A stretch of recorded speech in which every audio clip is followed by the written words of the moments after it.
Hello दोस्तों, नमस्ते, प्रणाम। आइए आज मैं सुनाऊंगी, बहुत प्यारा है, भोलेनाथ के भजन है, बहुत मस्त है। तो आप लोग सुनिए और जैसा भी लगे कमेंट में बताइएगा, और थोड़ा सा भी अच्छा लग जाए तो हमारा सपोर्ट कर लीजिएगा। तो अपने वीडियो को आगे बढ़ाइए। अरे भागल जाला भगवले जाला लियवले जाला है भोला जी, भागल जाला भगवले जाला लियवले जाला है भोला जी।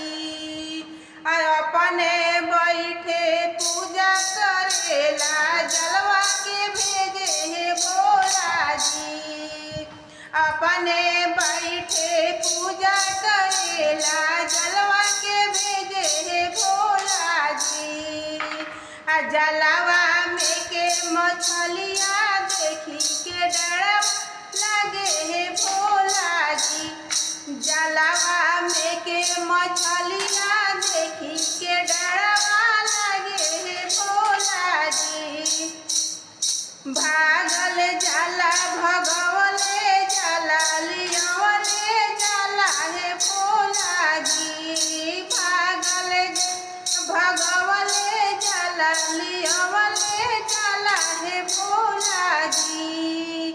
आय अपने बैठे पूजा करेला फलवा के भेजे है भोला जी, अपने बैठे पूजा करेला फलवा के भेजे है भोला जी।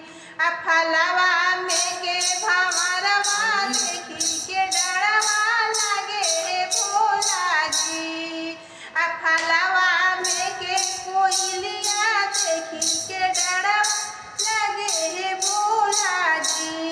भागल जाला भगवले जाला लियवले जाला है भोला जी, अपने बैठे पूजा करेला फुलवा के भेजे है भोला जी, अपने बैठे पूजा करेला फुलवा के भेजे है भोला जी।